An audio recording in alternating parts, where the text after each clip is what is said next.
All right, guys, welcome back. This is episode 5 of Baseball and Whatever. Today's whatever topic will be our top 5 favorite sports uniforms, jerseys, hockey sweaters, basketball tops, whatever you want to call it.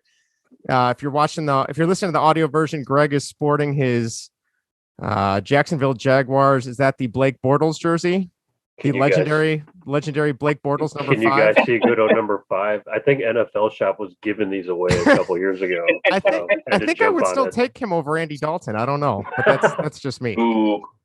So we will get into that. I will put if you are not here for the Cubs and Sox talk and you just want to hear us do another top 5 list about our top 5 sports jerseys, I will post in the show notes when that starts. But before we get started that, as always, don't forget, if you are on YouTube and you want to like or subscribe our videos, that helps us out. We are found at Baseball and Whatever.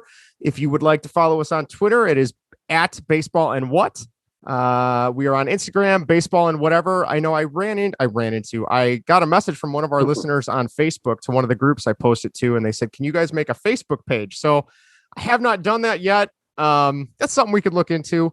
If you also want to find an immediate way to find our stuff, you can go to linktree.com/baseball and whatever, and that will take you to 3 links between our YouTube, our Twitter, and our audio feed, and nice and simple. So I think it's linktr.com/baseball and whatever. But easiest way would be just to look us up on YouTube or on Anchor at Baseball and Whatever.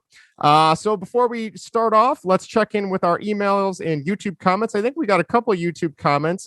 Greg this week posted some videos from MLB The Show of some classic historic baseball players against some Cubs and Sox rookies, so to speak, in the home run derby. And I watched a little bit of it, and the rookies kind of got obliterated from what I saw.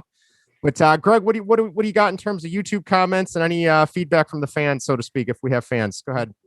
So glad to see some of you are still checking out some of the show videos I posted a couple weeks ago, kind of going through, the rosters or equipment or, any general information on the game. You've been asking questions. I've been trying to get back to you. So if you have any more questions, keep asking them, and I will get back to you because I know a lot about the game, probably more than I should. There are also a couple videos of little home run, 1-minute home run derby rounds, kind of like a all power versus no power matchup. That'll be fun to create a little content. I know it's not that exciting, but there's more stuff in store.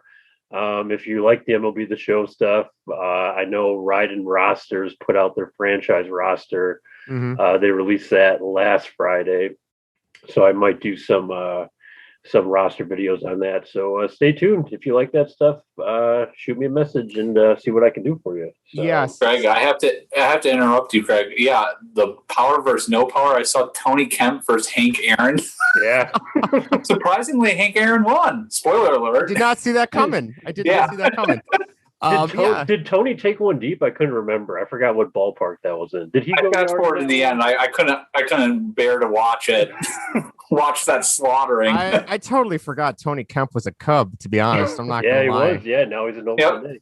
I kind of blocked out that year out of my life. So I think I did also Ken Griffey Jr. versus Nico Horner. I think Nico got a couple of knocks at that ski resort stadium. That was a great stadium. So we'll do a couple more of those. Maybe we'll get into the Polo Grounds. Maybe there you go. Those 200-foot walls, a guy can pull it down the line and beat a legend. We'll see. See what happens. Awesome. I know. I'm hoping once I'm done with school and I'm on summer vacation, I'm hoping got some things in the works. I'll have some more time I can mess around with. So there is definitely more. We'll be doing our best to grow the channel. There might be some videos of us just talking about what's going on in whatever league that we're interested in and stuff like that. But we'll see how it goes. Keep commenting on YouTube, add us on Twitter, all that good stuff. But I guess we can jump into the Cubs. And the roller coaster continues. They swept the Dodgers, which was awesome. Granted, I feel like the Dodgers were a little depleted. They weren't at their best, but that sweep is a sweep. So that was kind of exciting to see. Then they took 2 out of 3 from Pittsburgh, but pretty much all of them were extremely close games. I think 2 of them were 3-2 victories for the Cubs. And then They almost came back and won that game yesterday in the bottom of the ninth, which was good. But at the same time, it's the Pirates. So I don't really know how happy I am that they're that close of a game against the Pirates. I don't know. It's just kind of leaves it leaves a bad taste in your mouth. It's like, yeah, we won, but we should have blown them out a little bit better. I don't know. Vinny, what was your takeaway from that series? I don't know. I think the Pirates are going to be that team that just has the Cubs number this year. Mm-hmm. I don't know. I think it's just going to be one of those anomalies where it's like that team shouldn't be close at all, and you guys should be killing them. But yeah, I think they're just going to have their number this year. Just from the series they've played so far, they've all been kind of close, or the Cubs have struggled mightily against them. So yeah, I think the sweep against the Dodgers was impressive, especially they might have had a depleted roster, but they still went up against their top starters, and they matched them. So that was good to see. It would have been nice if they would have beat up on Bauer like they did Kershaw, but they still got the W. So that's what's important. And taking 2 out of 3 from the Pirates, that's better than losing 2 out of 3. So that's true. And they're slowly crawling back up to 500. I feel like if you can get to 500 and then you kind of, you start fresh from there, and you keep trying to take, 2 out of 3 of each series if you can, and you go from there. But I think the other big thing for me is just the amount of injuries they've compiled lately. I have CBS Sports pulled up right now. In terms of, it says right here, Jake Arrieta is expected to be out till May 14th. Dan Winkler, one of their relief pitchers, he's expected to be out till May 13th. Nico Horner had that nasty collision with Ian Happ last week. He's expected to be out till the mid-May. Austin Romaine, their backup catcher, is expected to be out until at least June 28th. So it sounds like Tony Walters will be the backup catcher for the Cubs for the foreseeable future. It makes me miss. That's the guy that got hit in the nuts. I believe it is. Yes, I believe it is. That is his claim to fame. Is besides being the Cubs backup. It makes me miss. What's his name on San Diego? Carantini. Makes me miss Carantini. I really liked Carantini. He's playing a lot for San Diego. He is. They like him a lot. Yeah. So I'll be curious to see with that. Ian Happ's supposed to be coming back next week. Jason Hayward, Javi Baez, and Jake Marisnick are all kind of in a wait and see mode. They're thinking they'll be back by tomorrow. But we'll see. I know Marisnick had kind of a nasty wipeout this weekend.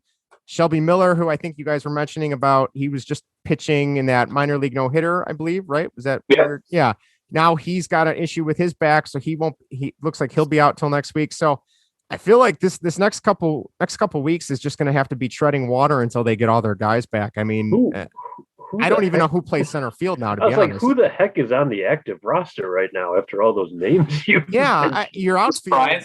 Chris Bryant, yeah. Rizzo? Still there. I have a feeling Chris Bryant's going to be playing a lot of outfield, and I want to say they even stuck him at center field for a little bit this weekend. If I'm not mistaken. He might be playing center. Yeah, so at least until Marisnick gets back, we'll see. I mean, it'll be interesting. I mean, it's turning the games on the radio and listening. It isn't complete abject failure like it was earlier in the season when I would turn it on and they would already be getting blown out. Where at least now it's like, hey, it's still close. They might have a chance. Unless Hendricks is pitching. Well, that's a whole other thing. He is as an ace. Somebody who got Cy Young votes, was it 2 years ago? I don't know if it's his mechanics. I don't know if he's tipping pitches, but something is not right with him. I don't know. I can't put my finger on it, but I'm hoping, it seems like lately he has one, that first inning is awful. And he kind of rebounds a little bit, but not long enough to stay in the game to give your relievers a rest, which that's a whole nother issue. But we'll see what happens. The only other thing I have, and then I know Vinny, you had a couple things, was that last week was the 21st anniversary of Kerry Wood's 20 strikeout game. I still remember getting home from school and turning that on. And I was a baseball fan before that, but that's what really drew me into the Cubs. I just remember watching that game and being like, holy cow, this is awesome. Strikeout after strikeout against the Astros, who at the time were really good with Biggio and Bagwell. And I think they had Derek Bell and Shane Reynolds. And, they had a bunch of all-star cast, and he just mowed through them. So that was pretty cool. Also makes me realize how old I am, because I want to say 98, I was in like 5th grade, and now I'm an old man. So that I thought that was pretty neat. But Vinny, I saw your one question on here was, will Corbin Burns have more walks, or will Javi Baez have more walks? So would you like to take that, and what is your answer for that question that you came up with? Oh, that was more of my question to you guys. I can tell you what it is right now for Corbin Burnes. He's has 0 walks. He hasn't walked anybody yet. And Javi Baez actually has 3 walks. So maybe Javi will have more walks. That's a real barn burner of a race. Yeah. I would like to know what the odds are in Vegas. That would be a good prop bet. That might be one to look into. I got to think Corbin Burnes is going to end up having more walks because Baez does not walk.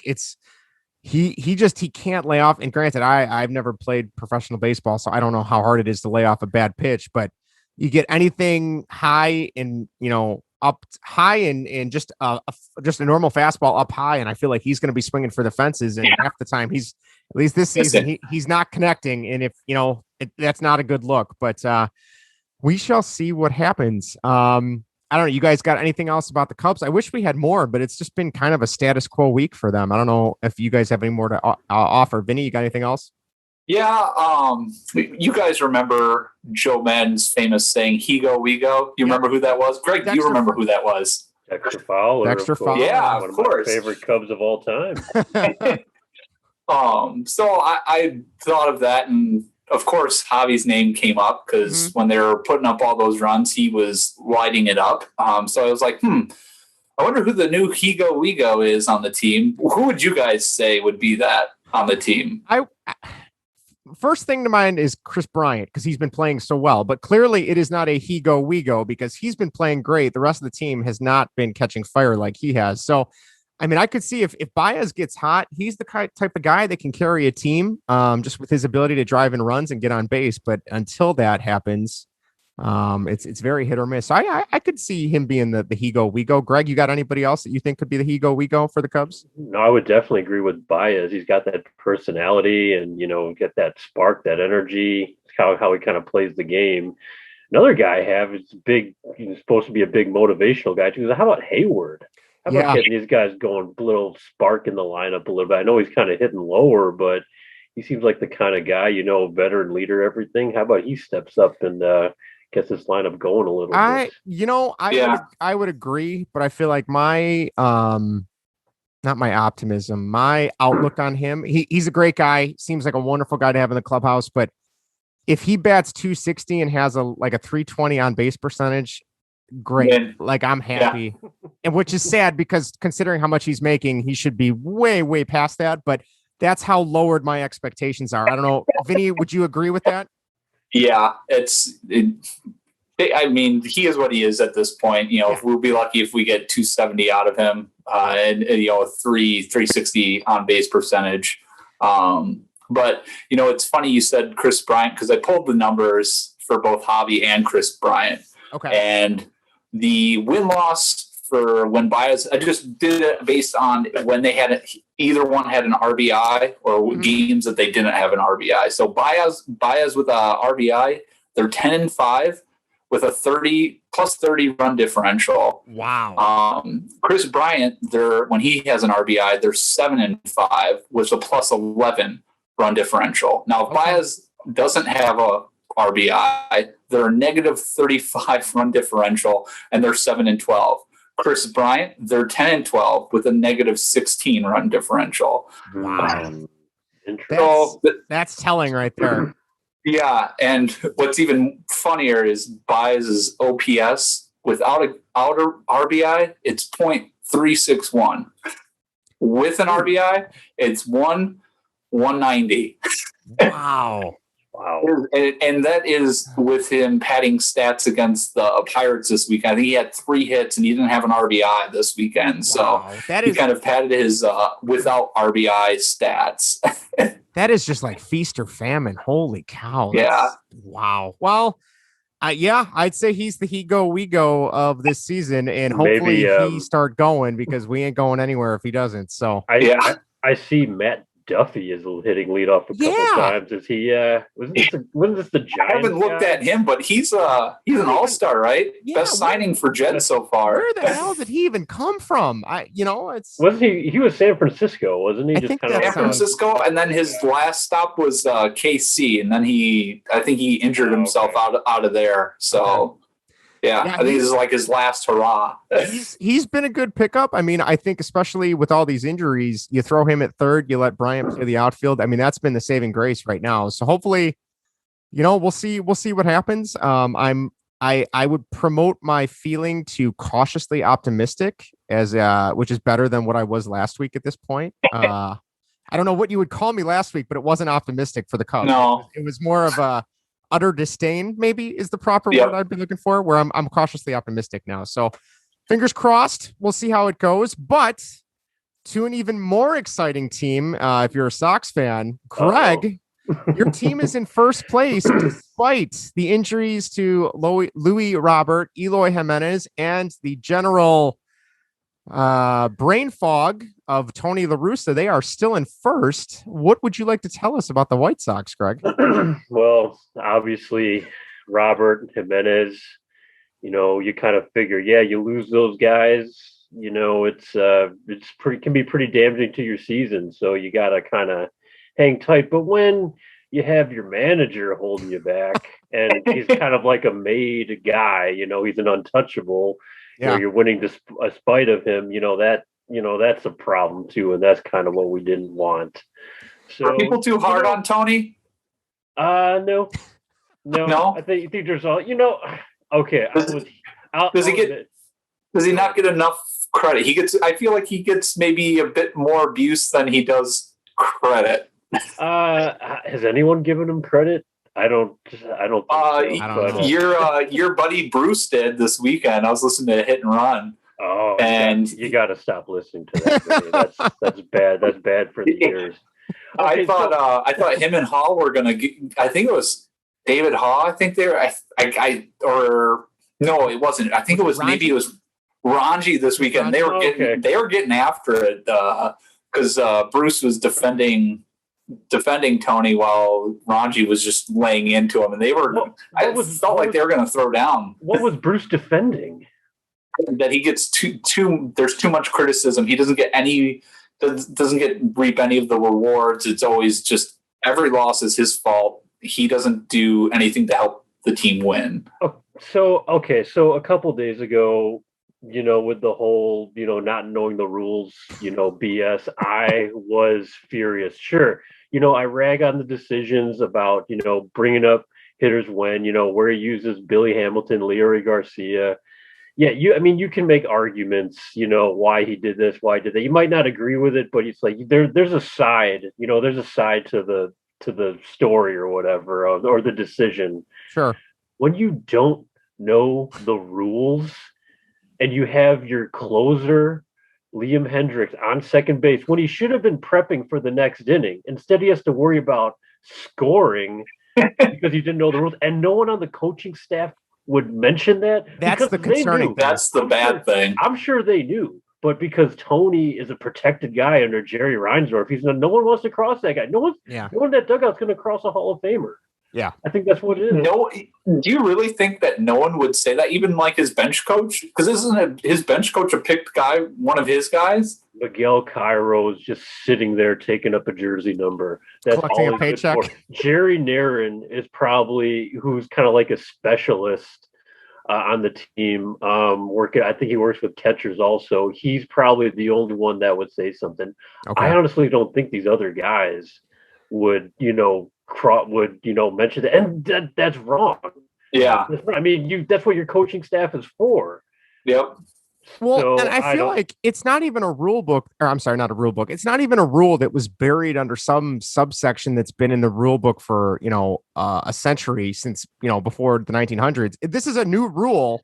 Yeah. Based on the new extra innings technique, the new extra innings approach based on what was started last year with the COVID season. So they should be up to date on this. They made it, especially like Greg said, when it's your closer, someone should say, hey, you want to double check to make sure the closer should be out there. I mean, this is a big deal, but go ahead, Vinny. I was going to say, it's funny that you say that, Justin, that they should know that, because that actually came up in the Cubs game. I don't know if you were watching or listening. In the Dodgers game, it came up, and the Dodgers, they put out a ghost runner or whatever. Yeah. That wasn't the pitcher, and the umpires actually convened on it and had to check.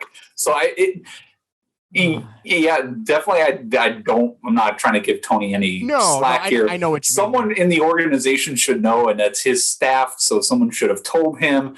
But it's not as well known as we all think, especially when umpires have to get together and ask about it and aren't sure about it. Because I remember, Yeah, no, go ahead. No, I was just gonna say that the thing for me is like umpires, managers maybe account for 2 to 3 wins if you have a really good manager, maybe if you're lucky. So before the Sox had this huge roster, Robert and Eloy were just, they were taking charge. You didn't have to rely on those 2 or 3 wins from your manager because they were going to be able to supply enough offense. You take them out of the equation. Now it's coming down to, hey, we need our manager to make the right calls.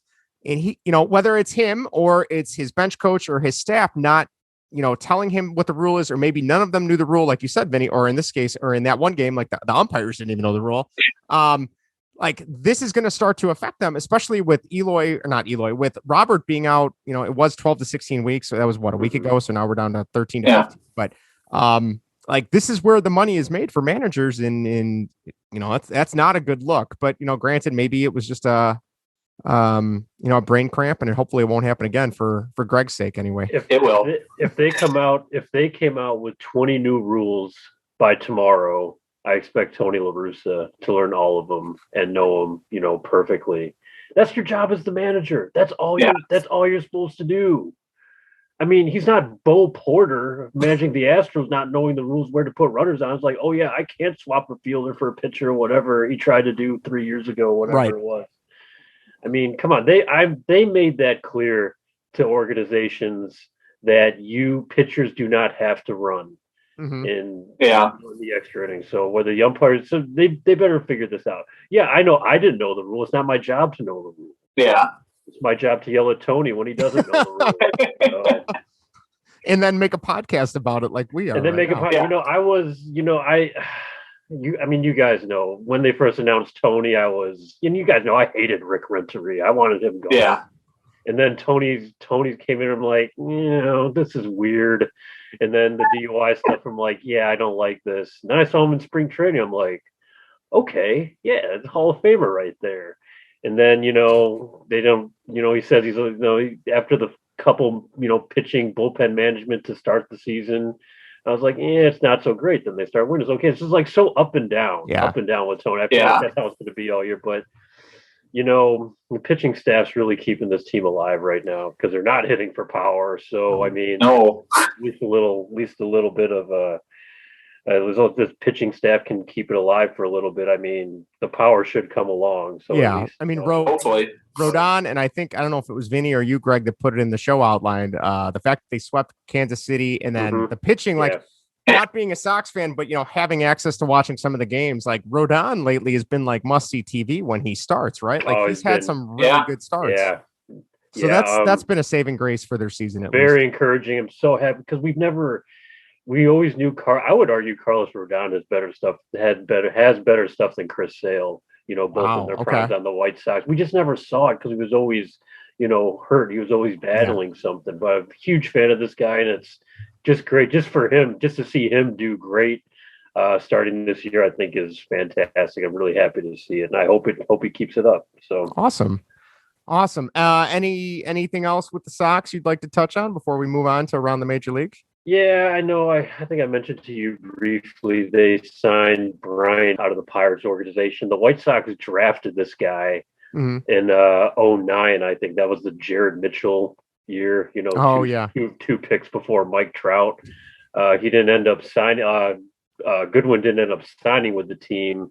I think he went to the Nationals, Angels, and he plays all 3 outfield positions. He's in AAA right now, so I don't really know what to expect from this guy. I mean, he hit 18 home runs one year, so he's got a little pop in the bat. I just don't know. I think we might have to, keep looking out there if we keep up the winning. So it's twice as good as Mike Trout, right?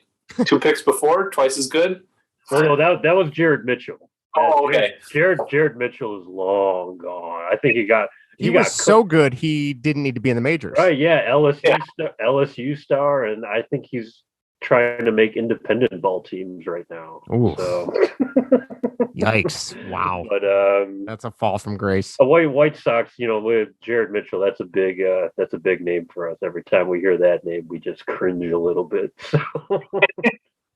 All right, well, that's all I have. Hopefully the Sox will keep winning, either in spite of Tony La Russa or because of Tony La Russa. Either one would be acceptable for you guys. Hopefully the Cubs keep on this roller coaster. Hopefully they get their guys back from injury.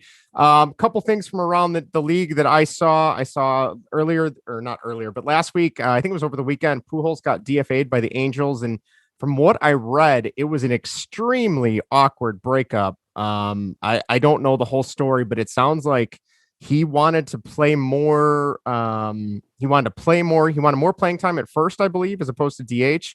And the Angels said, no, that's not going to happen. So typically that doesn't end well. And for whatever reason, he got DFA'd, and he's done. So I don't know. He's not done. He's coming to Chicago. The Sox are going to sign him. Oh, I will say that would be a Tony La Russa move right there. Tony did actually say, which I was surprised by. He said no, right? He said Albert would not fit here, which I was so surprised because I'm like, you're right. He actually knows his team. He would definitely not fit here. But I was like, well, I thought Tony was looking for a friend. Tony needs friends. For some support. He does, other than Jerry Reinsdorf. He needs a friend in the clubhouse at least. So maybe they'll sign him on as like another an assistant coach or something like that. Yeah, and the Sox have a history of doing that. We brought in yes, they do. Griffey, Manny Ramirez, Kevin Youkilis. Oh God! I just mentioned Kevin Youkilis because I saw. We took the kids to the park the other day, and there was a dude walking around with a Kevin Youkilis T-shirt. I'm like, oh, I remember those days. he was the Greek god of walks in Moneyball, wasn't he? No, yeah, that's what I thought. That's what I thought. Definitely was. So we'll see. I mean, I think I texted you guys. There was a picture of Pujols' stat lines from his first 10 years in St. Louis, and then his last 9.5 years from I want to say Anaheim, from the Angels. And it was night and day. His on-base percentage, I think, was about 100 points lower. Batting average was about 70, 80 points lower. On-base or OPS was much lower. Just it did not live up to that contract. And I don't know if that's things were good in St. Louis. He should have never left, or they didn't have the surrounding cast around him to protect him in the lineup. I don't know. I mean, the Angels haven't really done much, even with Trout, the last handful of years. But that's one. I mean, he's going to have his money, but in terms of his career, I saw people on Twitter today that was like, where would you rank Pujols in terms of the first baseman all time? And there were people ranking him like first and second all time. And I said, where have you been the last 9 years? He is not, I wouldn't even say a top 10 all time first baseman. Would you guys agree or disagree? Well, it's hard because of that. I mean, the stats you showed us. Yeah, it's split. It's night and day almost. Yeah, it's like two different players. If you just look at the Cardinals' career, absolutely, there's a case for it. Sure. But then the Angels just all went down here. I think he was an all-star once with the Angels, if anything. Yeah. I mean, that for all that money too is just. Well, he just broke down when he went to LA. Pretty much, yeah. Right Everything away, fell too. apart. Right. Yeah. I mean, he wasn't. I wouldn't call him old by the time he went to the Angels either. He had some decent years still left available. But how old was he? Do you know? I want to say like 28, 29 when he left St. Louis, or maybe 30. Does that sound right? Maybe I thought 31 or 31. I could. So I mean, he even could have had realistically 3 or 4 good years left. I mean, before he dropped off. But I mean, like you said, Vinny, he got 32. Okay. 32. Okay. A lot of injuries off the bat, and then he just never came back. And I mean, I feel like once he left for California, you never heard about him anymore. Like when he got DFA'd, I'm like, oh yeah, that's right. He's still in the league. Like he was the furthest thing from my mind. Where when he was a Cardinal, I cursed that guy so many times. When he would play the Cubs. Yeah, Greg's smiling, just shaking his head no. So I don't know. We'll see. I'm sure the Hall of Fame discussions will start if he doesn't get picked up with the team. I feel like if you look at his Cardinals years, there's a clear case for him in the Hall of Fame. You look at his Angel years, and it's like, not so much. So I don't know. I don't have a vote. None of us have votes. So he'll make the Hall of Fame. Yeah, he'll be a first ballot. Yeah. First, I won't be unanimous, but definitely first. Yeah, he'll be a first ballot. I mean, his career numbers right now average 298, 76, 545, 921 OPS. He's going to make it first ballot. Yeah, that's That's a good point when you average everything together. I mean, his on base percentage was over 400 with St. Louis. That's just ridiculous. That's insane. I mean, he's going to make it. I don't know where he would rank all time for first baseman, but he's one of the best that I think I've ever seen those Especially years in St. Louis. Yeah. That's I just remember him and Derek Lee always battling it out for the batting titles. Yeah. I always cursed him because it was like him and Derek Lee, and he'd always be beating out Derek Lee for the Triple Crown in like a couple spots. Couple categories. That always make me so mad. Yeah. Oh, Derek Lee. There's a name. There's a player I haven't thought of in forever either. The only other thing. Oh, he was great. The only other thing I came up with, and then I think Greg or Vinny, you guys talked about the influx of no hitters, but supposedly, and this made me laugh, and I just want to tell the Astros to shove it, but supposedly they have put out complaints to Major League Baseball's front offices that they don't like that they're being taunted at games by fans. To which I say, you cheated. This is what happens. Yeah. Deal with it. You got it easy last year because there was no fans in the stadium. This is not going to go away anytime soon. I saw a kid at one of the games. I think it was on Sports Center or maybe it was on the MLB Network. He dressed himself as like a garbage can and he put Jose Altuve's face on like a mask on front of him. And apparently the Astros got really bent out of shape about it, but it's like, you know what? You brought this on yourself, Right?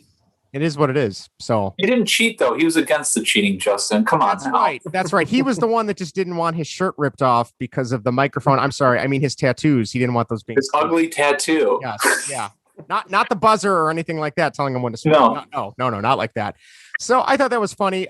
In terms of the influx of no hitters, I don't know which one you guys would like to talk about that, but have you been surprised by the number of no hitters we've seen this year? What do you think's causing it? Who would like to jump in first on that one? Go ahead. Go ahead, Greg. Right before I get into the no hitters, I have one more DFA to mention really quick. Pirates DFA'd Todd Frazier.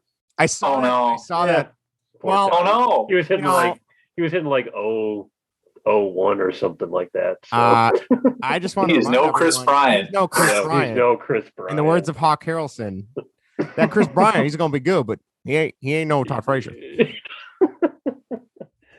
Oh, that was great. Great moment. As far as we had a couple no hitters. John Means of the Baltimore Orioles. Always nice to see an underdog do it.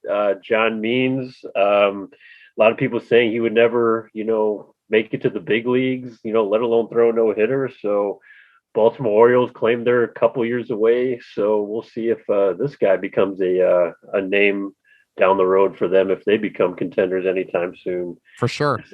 Is Brandon Hyde still their manager, former Cubs coach?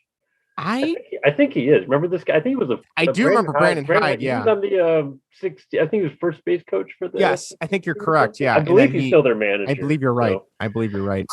And then, he struck out 12, and he faced the minimum, but there was that stupid pass ball on the drop third strike that eliminated the perfect game. So, I mean, it was like a pretty close, probably pretty closest thing to a perfect game we've had this year. But, besides Rodon, besides the toe hitter, at least with Means, it was on his catcher, not on him. So, that's true. Although that's got to be more frustrating for a pitcher.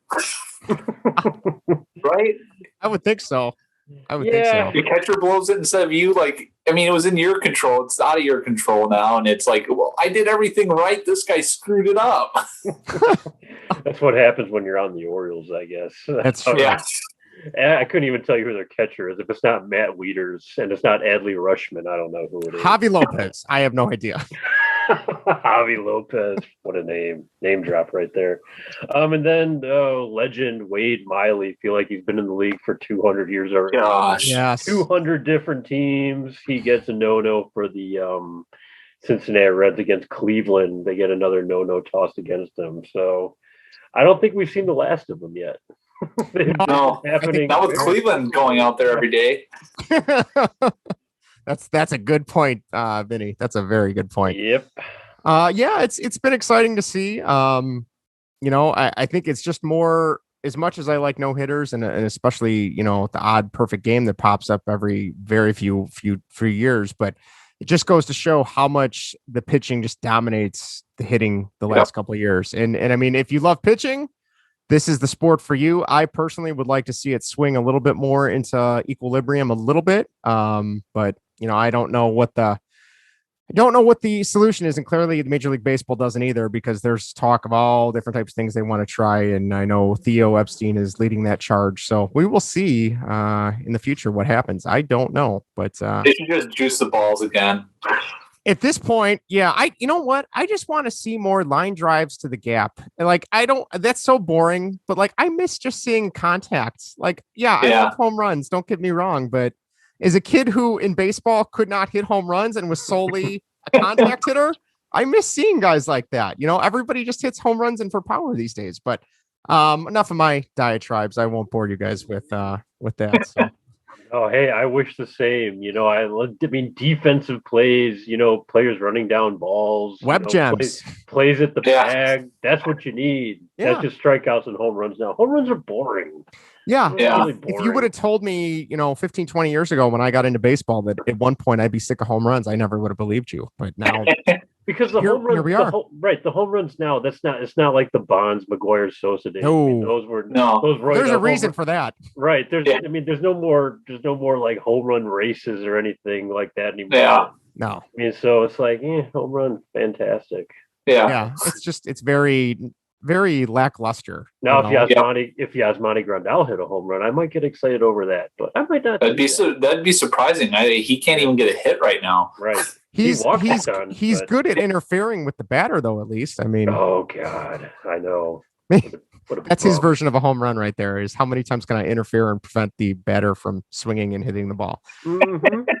But setting a runner on. Yes. All right, I'm done. All right. Well, that's all we got for baseball around the league. We are now going to take it to our whatever section. We are doing another top 5 list because, gosh darn it, who doesn't love ranking a top 5 list? We have agonized over this list and our selections for the last, 3 days when we decided this was the topic we were going to do. But we are going to do our top 5 jerseys. Couple guidelines that we established is we would not pick any Chicago teams. So no Bulls, no Blackhawks, no Cubs, no Sox, no Fire, no Rush. I don't know, no Bears. Any other teams I'm leaving out?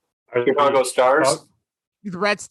That's the Chicago. Yes, you're right. Good point. What about the Shamrocks lacrosse team? Are they still a thing? I don't know. I don't think so. So. I know there's the Sky and the Red Stars, but I don't know too much about them. But so that was our guideline. Other than that, it was free game. Free reign. We decided we would include all leagues, any team sport that had a uniform. That is what we're going with. If you are listening to the audio version, I'm sorry, we have no way to show you these things we're talking about. But if you go on YouTube, I am going to do some picture-in-picture magic after this when I edit it, and you will see some jerseys that we are talking about. So without further ado, let's start with our top 5. Vinny, why don't you start us off this time? Go ahead. I started off last time with the superheroes. Greg can. Right, Greg, start us off. What do you got for us? Number 5. Number 5, James Bond. No, I'm just kidding. I was going to say, I'm after you. Number 5. Now, this one is a little bit, not a lot of people like this one. I do for some reason. I struggle with the number 5. I think you guys did too, but I'm going to have to go with the Seattle Seahawks full action green uniforms. Those atrocious bright neon greens uniforms. I love you, Greg, but I can't agree with this one. I'm sorry. Sorry. I am not a Seahawks fan. Russell Wilson is just Russell Wilson until he comes to the Bears, which I guess he won't because I'd rather have Justin Fields now. Yes. Those things are atrocious. They're bright. They're ugly. Everyone hates them. And for all those reasons, I kind of love them. I'm a big sucker for the neon green. Yes. Like neon and dark colors. The Volt. Oh, I will take that all day long. Give me those Seahawks uniforms. I love them. I will admit, as a kid, I loved the old, was it like royal blue and green Seahawks uniforms they used to have, like when Warren Moon and Rick Meyer and Joey Galloway were on the team. I liked those. Those were pretty good. But yeah, those new ones, they're definitely bright. And if the power goes out, I have not met. I think I've even heard the commentators say how much they hate them. Now, you don't own one of these, do you, Greg? No, but I thought about it. I'm just like, ooh, to me, that's how I knew it was a good jersey, because I either owned these or have like had these in my shopping cart at one point or another, just waiting to click buy, but I cheaped out. So, all right. Well, that is Greg's number 5, the Seattle Seahawks Color Rush, the neon green, action green. Vinny, number 5. What are you going with? Yeah, I'm embarrassed to say this one, but you're embarrassed after what I just said. I don't know if you can top that Seahawks jersey. It's the team though. Okay. No team affiliation. Don't worry about it. This like the Dallas Cowboys rode white and blues from 95 to 2012, because that's when they're like the 95 teams with Emmitt Smith, Michael Irvin. I love those teams. And so as a child, they're just like that classic jersey. It's just a good look. It's iconic. That's for sure. It's one of those jerseys where as soon as you turn on a TV, before you even look at like the score crawl up at the top, you know exactly who's playing. You know what I mean? So I think that's a solid pick. And I mean, a lot of great teams are synonymous with that look. You know what I mean? I think of Troy Aikman and Emmitt Smith, Michael Irvin. I can't think of anybody else. Dion. That's Dion. Thank you, Dion. How can you forget Dion? Prime time. Come on. Shame on me. He's gonna. So right now, somewhere he just was woken up in his sleep, and he's like, someone didn't know who primetime was, and he's just gonna. He's gonna come looking for me.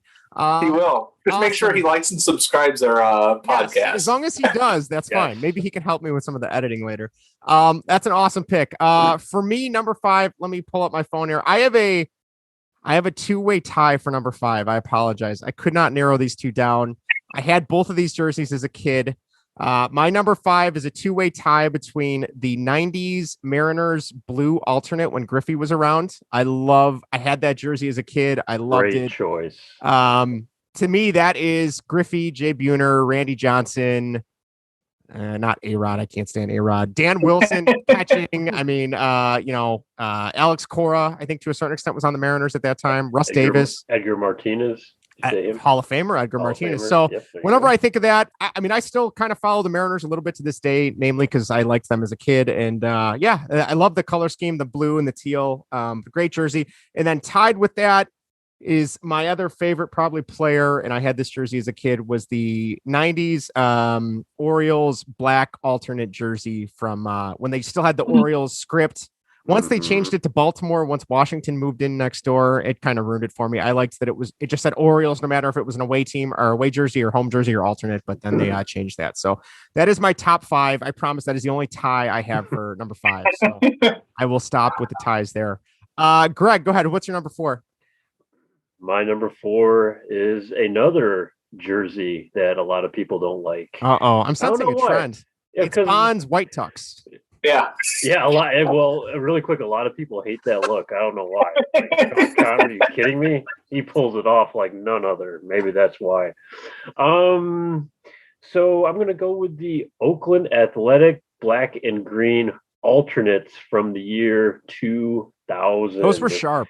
I did like those. Those were, if you don't remember, they were, all black jerseys with the traditional athletic script across the chest, green numbers and names. And I sound like Pat Hughes right now.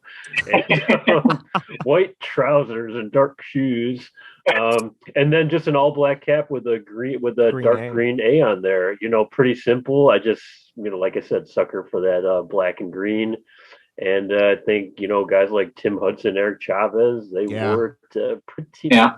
So the A's, for as much as the team is either in the cellar or doing well, and this season it seems like they were doing well for the beginning at least, but they've had really good uniforms. Like it did not make my list. I'd say this was an honorable mention, but the current Kelly Green alternates they have, like the throwback ones, those are awesome. Like I don't even like the A's, and I've constantly thought about maybe I would pick one of those up. I don't know where I would wear it to, but that was an honorable mention for me too. The same one you're talking about. And I hate the A's.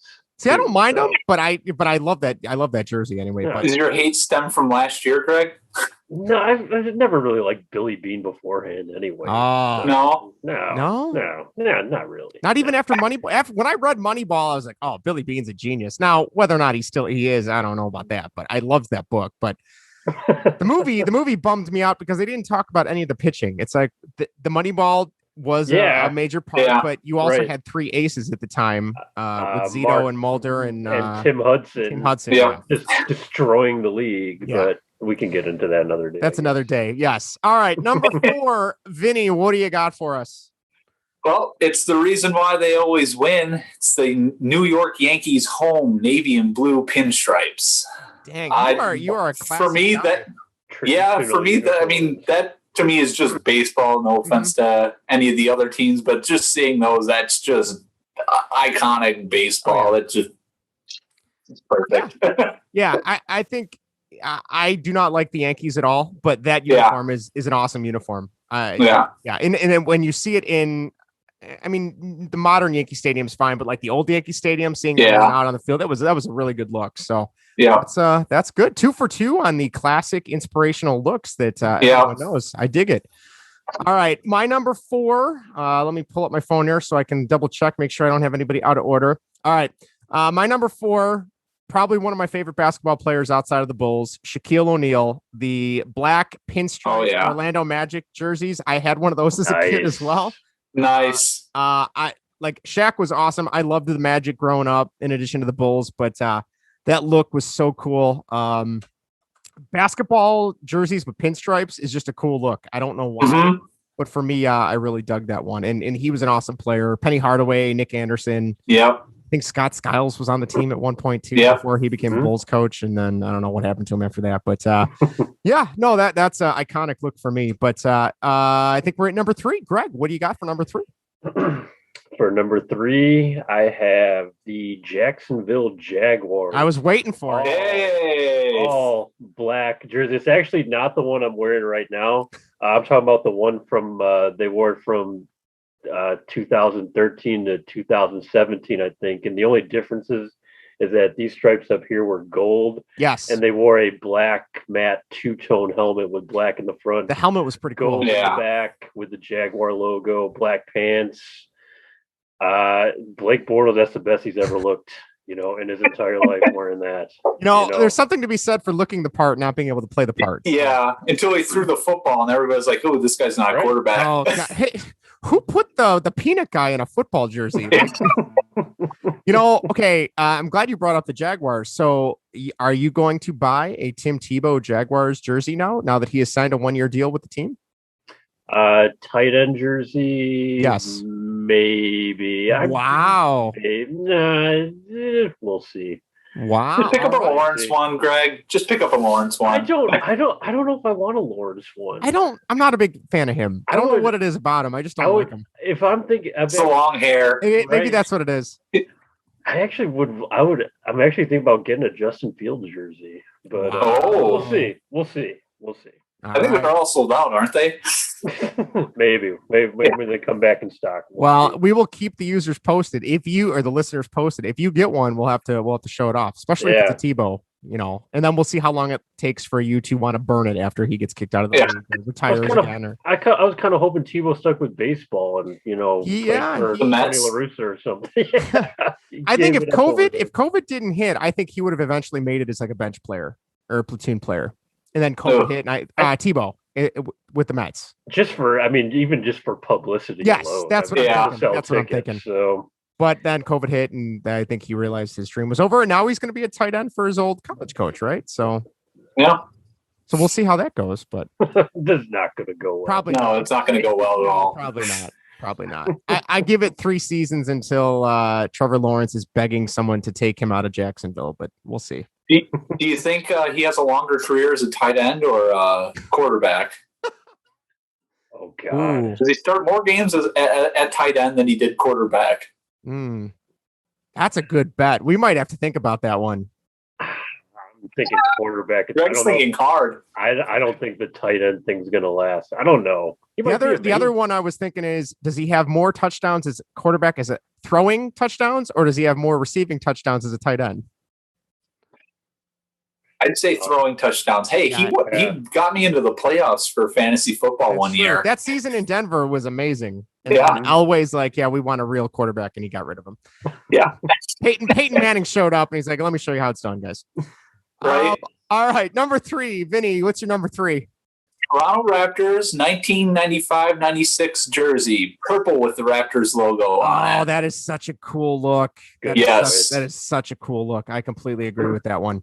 I don't have that jersey. I need to get it. Yeah. You'd probably have to get like the Mitchell and Ness one, right? So it'd probably be more expensive. I can probably get on eBay.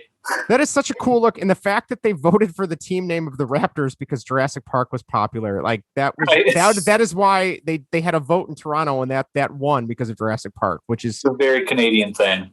Oh yeah, very Canadian thing. Awesome. That Vince Carter, I just think of Vince Carter wearing that. They were awesome. They were awesome. Yeah. All right. My number 3. Now here comes my hockey sweaters. All right, so buckle in. My number 3. I did not have this one growing up, but I was a huge fan of the team. It is the LA Kings black and silver and white jersey that they had when Gretzky was on the team back in the 90s. Very plain. I mean, no shoulder patches, nothing fancy, just the Kings crest on the chest. But I'm a sucker for a black jersey. I think they look cool. I know a lot of people rag on, everybody always does black alternates, and that's so boring and done before. But I don't know. There's something really cool about black uniforms. They always clean look. The clean look. It's always stylish looking. So yeah, that's my number 3. So nice. There you go. Greg, number 2. What do you got? I have a hockey one here, Justin. I'm impressed. Do I have to, now? Is it? I want to get the terminology right. I mean, is it a jersey or a sweater? You can call it either one. It doesn't matter. Okay, the original ones from like the 1920s and 30s were actual sweaters, but no one calls it that anymore. So you're cool. I'm good with either one, Greg. This is grant you absolution on that one. Okay, so this is a current jersey worn by a team. Yes, although it features an old logo. Mm-hmm. Give me the Anaheim Ducks alternates. Current alternates. Those are current cool. Alternates. The black jersey with the teal and white stripes with the duck mask, goalie mask, the hockey sticks crossing. And then they still have their traditional D's on the shoulders. I was checking them out. The webbed feet. Yeah. Those jerseys rock. Yeah, it was really cool to see them bring back that jade and eggplant color for a little bit. Yeah. The orange, I get it's Orange County. That's why they decided to move away from that after Disney sold the team. But that Mighty Duck logo, like that's your team. Like you can't get away from that. These are a little dark because they used to have like you said the eggplant. Yeah, these are more of a darker color now. These are closer like a darker purple or black even. Yeah, you're right. Yeah. I was going through their uniform history. I'm like, those are just everything. It's awesome in a jersey. You can see it. I've got like the same color scheme here for all my jerseys, but it's like that's what I love. So, that's awesome. That's awesome. Great jersey. Good choice. Very good choice. I'm never going to knock a hockey choice. So as I'm sitting in front of, hockey logos, hockey jerseys, hockey stick, and everything in between. All right, Vinny, what's your number 2? My number 2, the New York Knicks road blue and orange jerseys. Nice. I actually own one. I own one of these. I got this Amari Stoudemire jersey. Mm-hmm. Oh, there's a name. Talk about big busts, big contract signings that sting. Oh, those Knicks jerseys. I mean, obviously, I remember when the Bulls would play them. Patrick Ewing and John Starks, and oh man, that's when I was really into basketball. Like, those were good. I had so many other basketball jerseys. That was my jam. But that's a good pick. The Knicks, like that blue and orange is iconic. That's been your trend this entire countdown video. Yeah, that's I'm a sucker for classics. There's nothing wrong with that. There's nothing wrong with that. That's awesome. All right, my number 2, which probably obvious because you guys know this is my second favorite hockey team besides the Hawks. The 90s Maple Leafs blue. Awesome. I had one as a kid. I was probably the only kid in Chicago that had a Maple Leafs jersey. I don't think half my classmates knew what a Maple Leaf was. But not very simple logo, just the outline of a leaf with just the text that says Toronto Maple Leafs. I loved the shoulder patches were actual leaves. I hated early 2000s. They kept the same jersey and everything, but they got rid of the shoulder patches and they just put like a TML. They put their initials on their shoulder patch instead. Which, again, minor detail. Who the hell cares? No one notices that during the game. But the shoulder patches, the blue, just an iconic look. They've tweaked it a little bit. Now they use one of their older logos, which I think is like the 35-point leaf. It's more like a more elaborate leaf, but same thing. Very clean logo, very clean jersey. just good stuff. Original six. Justin, did you say they had actual leaves on the shoulders? Did it get crunchy? It did. Okay. Got very wrinkly. You could always hear me coming because it was like, yeah. So, all right. So that's my number 2. All right. We are down to number 1. Greg, give us your number 1. I feel like we should give a drum roll here, but what is your number 1, Greg? My number 1 jersey is, and sorry to you Cub fans, but technically they were in the American League when they wore these. So give me the 1994 25th anniversary Milwaukee Brewers navy blue. Wow, that is a deep cut right there. That's some county stadium level stuff there. These, guys like BJ Sherhoff and Greg Vaughn wore these jerseys. Greg Vaughn. So if you don't remember, they had these in like the traditional whites and grays too. So this one specifically was the navy blue one with, Brewers, across the chest. And then they had like remember the old MB logo with the 2 green bats crossing? So they had a patch of that on the bottom left, I believe, kind of like where a number would go usually, but they had that logo right there. And then they had a 25th anniversary patch on the sleeve. And I like to mix it with the one of my favorite caps was their away cap that year, which was the MB on the MB in gold navy hat, and then the green brim. I remember I had that hat as a kid. I was in love with those uniforms. That was a good look when they were still in the American League, right? Yeah, they were still in the American League. Yeah. So that is my number 1. That's wow. I thought you were going to say the Cardinals there for a second. I know you threw me apologize to Cub fans. No, Cardinals look like crap. Well, I know for me, like I don't like the Brewers at all, but I'm so glad they went back to the ball and glove look. Yeah, because I like that a lot more than the former one they had. But Brewers really had great uniforms. They did. To their credit, they did. So, just something different, something unique, and like you said, Greg, I feel like that one that you mentioned, they didn't have that for a very long time, did they? No, it only lasted. Well, how long did that go to? Because after that they kind of went to that. They stuck with Navy, but then because they just changed their uniforms up a couple years ago. Yeah. So if you remember the kind that it was like the M with like the wheat or something, right? Wasn't like a chaff. Yes. Yeah. Exactly. And Braun Fielder, Ben Sheets, they wore those uniforms. Yeah. So I don't know. Maybe they had these for 8 years, maybe. Okay. Maybe longer than we think or whatever. See, but, I feel like it's weird for us being in Chicago because like the Hawks, the Bulls, the Cubs, the Sox, the uniform and logo just it doesn't change. Like I don't know if it's in a mass market, but we don't have those situations where you might see little tweaks here and there. They'll try some new alternate. The NBA has gone crazy with alternates over the last handful of years. But the logos in major uniforms don't change in Chicago in general. So that's a good pick. All right, Vinny, number 1. What do you got? Number 1, District 5. Mighty Ducks sweater from the movie, right? Yep.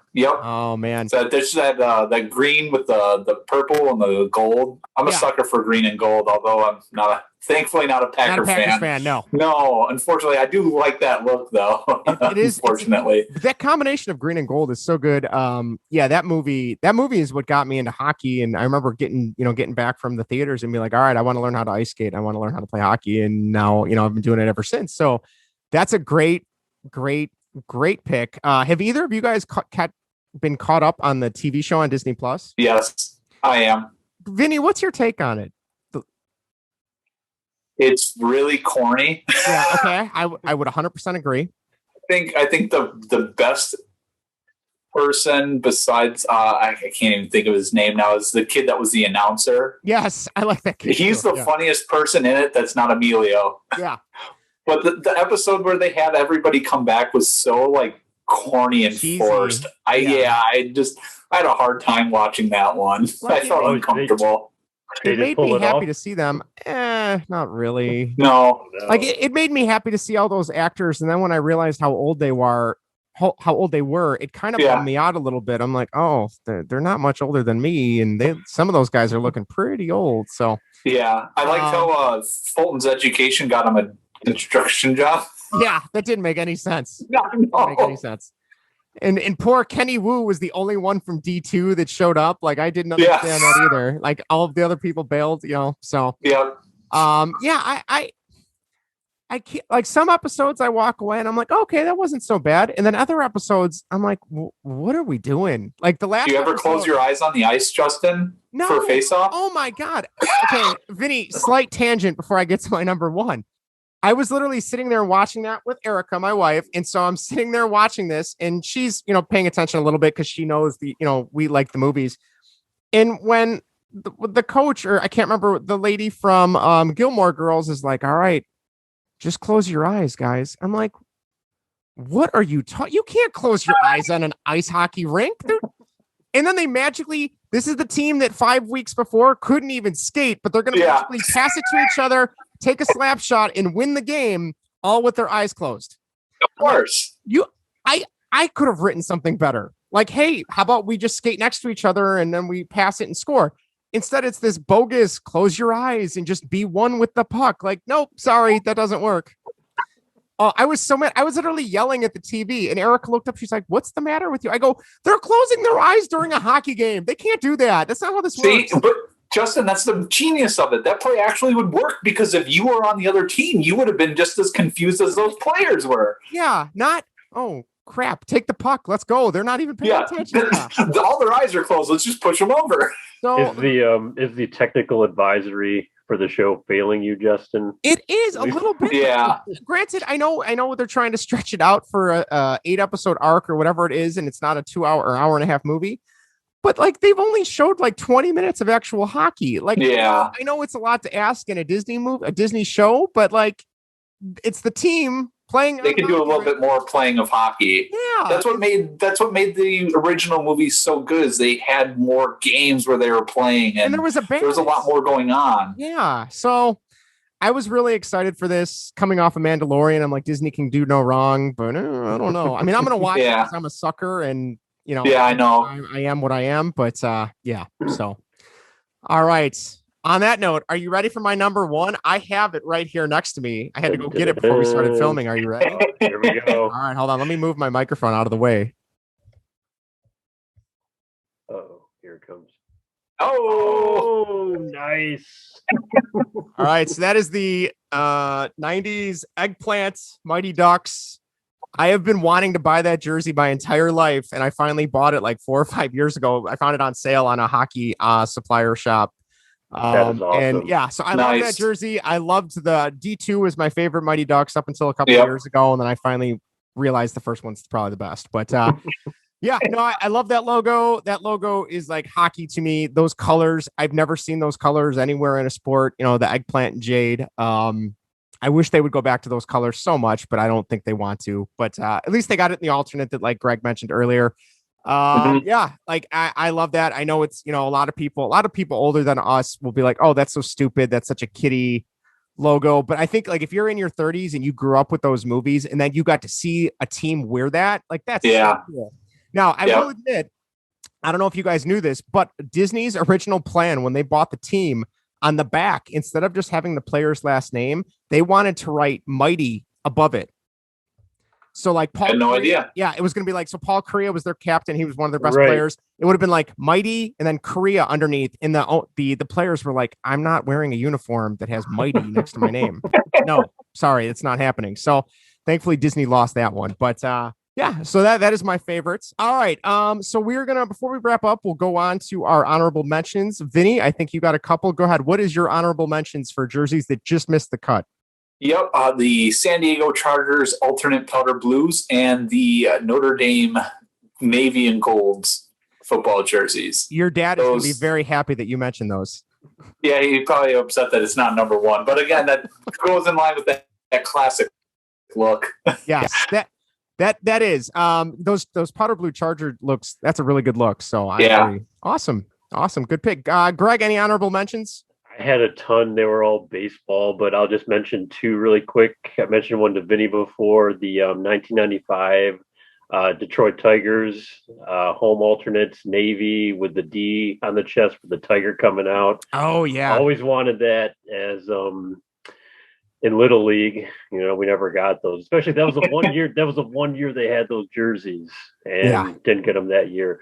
But instead, that same year we had the I was the Dodgers that year, and I'll go with that jersey as another, which was 1999 Dodgers home alternates, where they were solid blue.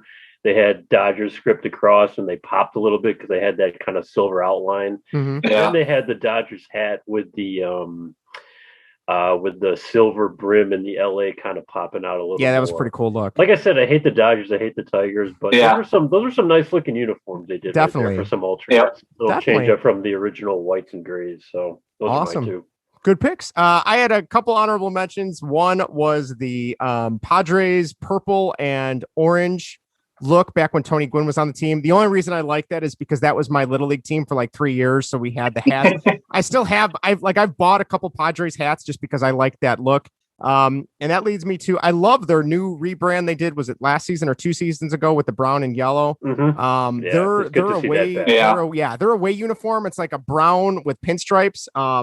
Awesome look. Yeah. And the only other one I had was another hockey one. The San Jose Sharks, their original look was the all teal. Really, really cool. I've been trying to track one of those down for a long time too, but they're too expensive. So that's it. That's all I got. Real quick, any last minute comments, questions, concerns? Vinny, nothing. Greg, anything you want to share before we wrap up? One last comment on the Mighty Ducks.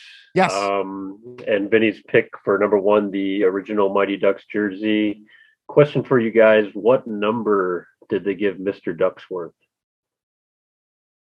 He had the jersey framed on his wall in his office. What number jersey did he have? Oh, I want to say something in the 40s, but I don't think that's right. No, oh man, I feel like a horrible fan. What is it, Greg? You want to take a shot? I got nothing. No, I don't got anything. 34.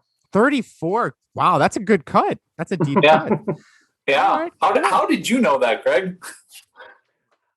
Because I that's how I remember players, by their numbers. And that I always remember numbers for whatever reason. I can't remember facts or where I left my key, but numbers I always remember. So. What was Connie's number? 18. Well, you'll be happy to know Connie and Guy ended up getting married in the show. So yeah, did they really? They did. Yeah. Good for them. They say that she is a politician and he is a state senator. She's a state senator. Thank you. And he is a stay-at-home dad, I think he says. Right? Yeah. They have 7 kids. Yeah. Well, 3 kids, but it feels like 7. Yeah. Guy Germain 00. Was he the second best player on the Ducks? He might have been the first best player, but I guess behind Banks. I was going to say Banks was the best. Adam Banks, Guy Germain. And then I'd say Foley Reed. Yeah. Yeah. Oh, wow. You're really going to diss Charlie like that? Charlie is a bum. Let's be real. I guess that's our next ranking list then. Oh, man. Rank the Ducks. Yeah. I think, okay, if I get a hold of that potential guest, I might have to change our pitch, and that might be what we have to do, ranking the team. All right. On that note, we do have an interview coming up, I think, next week. It sounds like it's confirmed. So, Greg, is there anything you'd like to share about that upcoming interview?